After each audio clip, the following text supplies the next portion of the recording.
नमस्कार, Tariq shift time में आप सब रुझान आए हैं। यानी ये ज़रूर कहेंगे लोकसभा चुनाव के बाद कल के दिन का इंतज़ार था, तो अल्टीमेटली वो दिन आ ही गया जबकि प्रत्याशियों की किस्मत का फैसला जो कि ईवीएम में बंद था, कल खुले पिटारे और किसी के हाथ लगी निराशा और किसी के चेहरे पर आई खुशी। बताना चाहेंगे उसी के चलते एक ऐसा नाम जो चर्चा का विषय बन गया है और कहीं ना कहीं लोगों को चौंका दिया है। इंजीनियर रशीद की अगर बात करें, जो हमेशा अपने विवादित बयानों की वजह से चर्चाओं में रहते थे और वो इस समय जेल में है, उन्हीं ने ऐसा करिश्मा कर दिखाया जो शायद किसी का अनुमान भी नहीं था।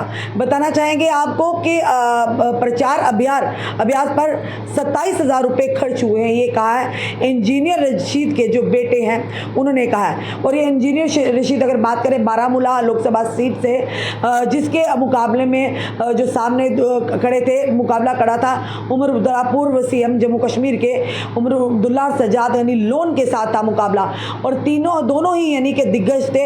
पर कहीं ना कहीं इंजीनियर रशीद के प्रभाव ने आम जनता पर इस तरह से छाप छोड़ी कि जनता ने उन्हें नकारते हुए इंजीनियर रशीद के सर पर जीत का शहरा बांधा है। और लगभग आपने देखा था, पहले भी कल भी हमने बताया था, इंजीनियर रशीद के बेटे जो थे उन्होंने जब कैंपेनिंग के दौरान कहा मेरे पास ना गाड़ियाँ ना हमारे पास पैसा है, हम तो सिर्फ जनता से बीच में जा रहे हैं और जनता के बात ही करते हैं। पर उसके बावजूद भी कोई प्रचार नहीं, कोई गाड़ियाँ नहीं, कोई सिक्योरिटी नहीं, उसके बाद भी और वो व्यक्ति जो जेल में इस समय, जनता ने किस तरह से अपना आशीर्वाद उन पर दिया है। बताना चाहेंगे उमर अब्दुल्ला को हराने वाले व्यक्ति के बेटे का कहना है कि उमर अब्दुल्ला ने हार स्वीकार कर ली और जब जो ही ये यानी अभी दौर शुरू ही हो चुका था मतगणना का, तो उसी के चलते उमर अब्दुल्ला ने ट्वीट के माध्यम से कहा कि खुशी है कि जो बताना चाहेंगे आपको इंजीनियर रशीद है जीत की ओर अपने कदम बढ़ा रहे हैं और उनका जो है यानी कि कहीं ना कहीं खुशी भी जाहिर की, जबकि मतगणना अभी भी जारी है, उन्होंने जारी थी और उन्होंने कहा कि मतदाताओं ने अपनी बात कह दी और लोकतंत्र में यही सबसे ज़्यादा मायने रखता है। जेल में बंद नेता शेख अब्दुल रशीद के बेटे 22 वर्षीय अबरार रशीद ने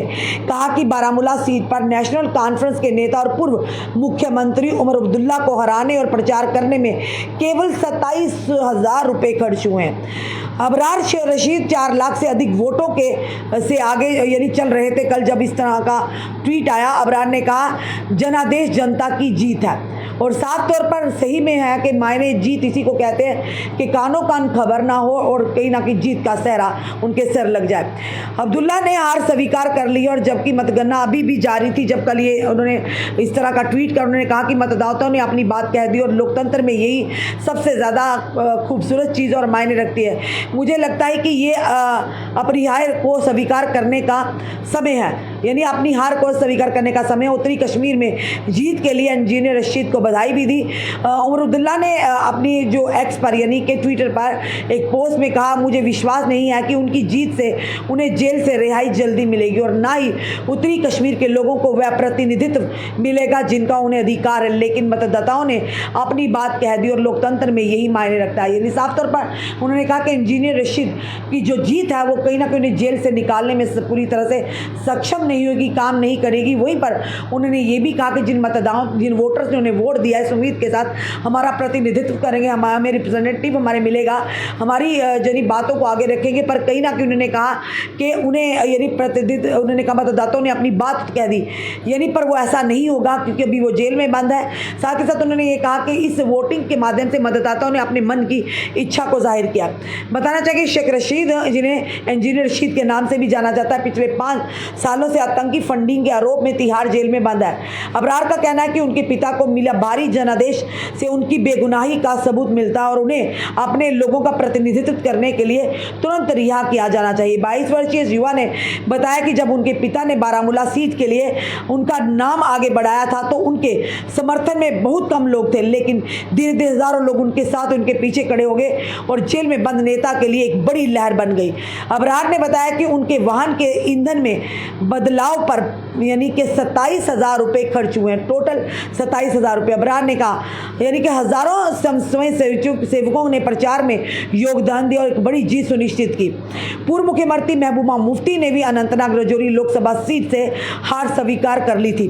वहीं पर अगर बता दें महबूबा मुफ्ती ने एक्स पर यानी कि जब कल की अगर बात है वोटिंग उस समय काउंटिंग चल रही थी, दोपहर 1:58 पर पोस्ट किया, लोगों के फैसले का सम्मान करते हुए मैं अपने PDP कार्यकर्ता कार्यकर्ताओं नेताओं की उनकी कड़ी मेहनत और तमाम मुश्किलों के बावजूद समर्थन के लिए धन्यवाद देती हूँ। मेरे लिए वोट करने वाले लोगों के प्रति मेरी हार्दिक कृतज्ञ हूँ। हार जीत खेल का हिस्सा और ये हमें हमारे रास्ते से नहीं हटाएगा। और साथ ही साथ बताना चाहेंगे आपको कि चुनाव आयोग के नवीनतम आंकड़ों के अनुसार नेशनल कॉन्फ्रेंस के गुजर नेता मियां अल्ताफ इस सीट से यानी जिस सीट से आगे चल रहे थे, कल जब ये वोटिंग काउंटिंग हो रही तो फिलहाल उन्होंने जीत हासिल की है। वहाँ पर बताना चाहेंगे कल के जो रुझान थे हमारे पास के उमर अब्दुल्ला जो पूर्व मुख्यमंत्री रह चुके हैं और एक इंजीनियर रशीद जो जेल में बंद है, उन्हें कहीं ना कहीं ये कहेंगे हार का सामना करना पड़ा। वहीं पर अगर बात करें सजाद गनी लोन जो कि पीसी पीपल्स कॉन्फ्रेंस के थे, उन्हें भी हार का सामना करना पड़ा। मीर मोहम्मद फयाज जो कि पीपल्स डेमोक्रेटिक पार्टी के थे, उन्हें भी हार का सामना करना पड़ा। बारामूला से और श्रीनगर की अगर बात करें तो वहीं पर नेशनल कॉन्फ्रेंस के जो कि आगा सईद रूहुल्ला ने अपनी जो जीत दर्ज करवाई। और राजौरी अनंतनाग सीट की बात करें तो मियां अल्ताफ जिसके पहले ही कयास लगाए जा चुके थे, उन्होंने पूर्व मुख्यमंत्री और पीडीपी चीफ महबूबा मुफ्ती को यानी हार उनके खाते में हार दर्ज कराई और अपने नाम जीत हासिल की। क्योंकि अगर बात करें तो ये कहा जा रहा था कि मियां अल्ताफ जी के पहले कयास लगाए जा रहे थे कि उस कॉन्स्टिट्यूएंसी के नहीं है, इन्हें कैसे जीत हासिल कर पाएंगे। पर जो ही नामांकन बढ़ा तो लगातार आवाज़ यही आ रही थी कि कड़ा मुकाबला है महबूबा मुफ्ती और साथ ही साथ मियां अल्ताफ का अनंतनाग राजौरी सीट को लेकर। पर वहीं पर जो ही रुझान का आना शुरू हुआ तो मियां अल्ताफ ने शुरू से ही बढ़त बना ली और वो बनते काफ़ी यानी कि बहुमत के साथ कहीं ना कहीं कहेंगे काफ़ी लोगों का प्यार मिला मियां अल्ताफ को, तो आखिरी जीत जो उन्होंने अपने नाम करी। वहीं पर अगर बात करें उधमपुर कठुआ डोडा की तो जहाँ पर ये अनुमान पहले से लगाए जा रहे थे, एक तरफ डॉक्टर जितेंद्र सिंह जी थे, दूसरी तरफ चौधरी लाल सिंह जी थे। चौधरी लाल सिंह जी का काफ़ी दबदबा देखने को मिला, यानी कि वो उस जगह पर गए, शायद वहाँ पर बड़े बड़े नेता ना पहुँच पाए, जनाधार बड़ा तो सही उनका, पर कहीं ना कहीं जीत दर्ज करवाने में वो विफल रहे। पर मुकाबला जो था कड़व था कि अंत तक यही लोगों को उम्मीद थी कि ईवीएम खुलेगी और जीत जो है डॉक्टर यानी कि चौधरी लाल सिंह जी के खेमे में आएगी, उनकी सर जीत का सेहरा होगा। पर अंत तक कहीं ना कहीं कहेंगे आहिस्ता जो बढ़त थी बढ़ाते गए डॉक्टर जितेंद्र सिंह जी और अंत डॉक्टर जितेंद्र सिंह के नाम तीसरी बार यानी हैट्रिक मारी उन्हें, उनके नाम जनता का भरोसा गया। उसी तरह जम्मू की अगर बात करें, जम्मू रियासी लोकसभा सीट की, तो एक तरफ जुगल किशोर शर्मा और दूसरी तरफ रमन भल्ला ने भी यानी कड़ा मुकाबला था और अच्छी यानी कि उनके साथ नेक टू नेक फाइट थी। 5 लाख 5.5 लाख से भी ज़्यादा वोट जो रमन भल्ला के खेमे में आए, तो उसी के चलते कहीं ना कहीं उन्हें भी हार का सामना देखना पड़ा। अन्य जो थे अंकुर शर्मा थे और भी अन्य थे, एक सनातन धर्म के थे, कई निर्दलीय भी थे और कईयों को जो चुनाव निशान मिला था वो भी लोग थे। और सबसे बड़ी बात जो कि डीडीसी कहारा महराज मलिक जो थे, उन्हें भी लगभग 9,000 से ज़्यादा वोट मिले हैं। पर कल जिस तरह से उन्होंने एक अपने सोशल मीडिया प्लेटफॉर्म से कहा, कहीं ना कहीं भाजपा को आड़े हाथों लेकर प्रधानमंत्री पर भी उन्होंने कई कटाक्ष की और साथ ही साथ चौधरी लाल सिंह जी पर भी उन्होंने साफ कहा कि ये जनता ने बदलाव का शुरुआत कर दी है।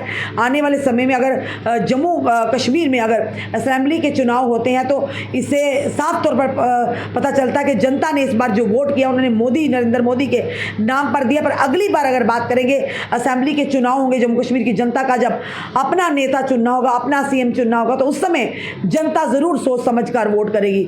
तो फिलहाल ये ज़रूर कहेंगे कि इंजीनियर रशीद जिसका शायद किसी ने सोचा भी नहीं होगा, कहते हैं ऊपर वाला जब देता है तो छप्पड़ फाड़ कर देता है, और वही हिसाब हुआ है। ऊपर वाले की मर्जी है और लोग ये भी कह रहे हैं कि नेक नियति है। जो इंसान जेल में बंद है, जिस पर टेरर फंडिंग के मामले दर्ज है, तिहाड़ जेल में बंद है, वहीं पर लोगों ने अपना उन पर विश्वास जताया। अब देखना यह है कि क्या जो उनकी जीत है उनकी रिहाई में बदलेगी या नहीं बदलेगी, क्योंकि उमर अब्दुल्ला ने साफ तौर पर ट्वीट के माध्यम से कहा कि ये जो इनकी जीत है वो इनकी रिहाई में नहीं बदलेगी।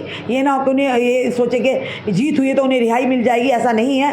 और साथ ही साथ उन्होंने ये भी कहा कि जो प्रतिनिधित्व कर रहे हैं वो नहीं कर पाएंगे, जेल में किस तरह से करेंगे। फिलहाल आपने देखा कल किस तरह से जश्न का माहौल था। अब ये फेज तो खत्म हुआ, अब देखना ये है कि अब केंद्र में किसकी सरकार आती। तीसरी बार ये भी अनुमान लगाया जा रहे हैं, जो सूत्रों के आधार पर हम तक खबर आ रही है कि 8 जून को एक बार फिर से तीसरी बार देश के प्रधानमंत्री, जो पहले भी प्रधानमंत्री थे नरेंद्र मोदी, लेंगे यानी कि पीएम की शपथ। ये फिलहाल जो हमारे तक सूत्रों तक खबर पहुंच रही है, ये आने वाला समय ही तय करेगा क्या चलता है क्या नहीं। सियासत है, क्या लगता है कि फिर से तीसरी बार शपथ लेंगे नरेंद्र मोदी? ये फिलहाल आने वाला समय रहेगा। आपका क्या कहना है इस वीडियो को देखकर? अपने कमेंट, अपने सुझाव हमें ज़रूर दीजिएगा और इस वीडियो को जितना हो सके शेयर कीजिए। जुड़े रहिए ऐसे हमारे साथ अगले अपडेट के लिए। जय हिंद, जय भारत।